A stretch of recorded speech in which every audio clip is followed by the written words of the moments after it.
জুৰিয়াত উচ্ছেদিতাৰ কাষত ঔৰাণীয়া ফাউণ্ডেশ্যনৰ মহানুভৱতা। প্ৰচণ্ড শীতৰ সময়ত শতাধিক উচ্ছেদিত পৰিয়ালক কম্বল বিতৰণ ঔৰাণীয়া ফাউণ্ডেশ্যনৰ।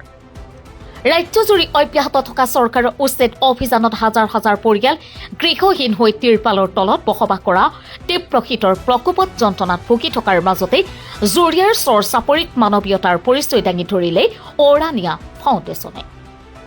ঔৰাণীয়া ফাউণ্ডেশ্যনৰ তৰফৰ পৰা ৰাজশ্ৰী বুঢ়াগোহাঁয়ে হাতত ল'লে এই পদক্ষেপ। নিশা জুৰিয়াৰ চৰ চাপৰিত উচ্ছেদিত আশ্ৰয় শিবিৰত উপস্থিত হৈ শতাধিক উচ্ছেদিত পৰিয়ালক কম্বল বিতৰণ কৰা কাৰ্যক সচেতন মহলে শলাগ লয়। News desk report 5G fast news.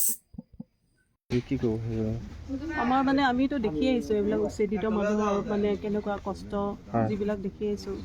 অহা নাছিলোঁ আজিলৈকে, আজি প্ৰথম আহি মানে গম পাইছোঁ তেওঁলোকৰ দুখ কষ্টবিলাক দেখি বেয়া লাগিছে। আমি মানে নিজৰ সীমিত মানে যিখিনি আমি পাৰোঁ আৰু যেনেকৈ পাৰোঁ মানে এখন মানে সকলোকে কাপোৰ দিবৰ কাৰণে কম্বল মানে দিবৰ কাৰণে আহিলোঁ।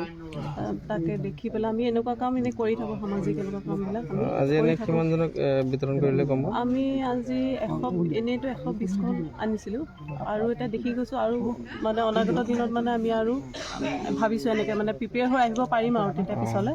এতিয়া আমি ৰাস্তাও চিনি নাপাওঁ, আমি নিজে সুধি কেনেকুৱা কি সেই বুলি আহিছোঁ।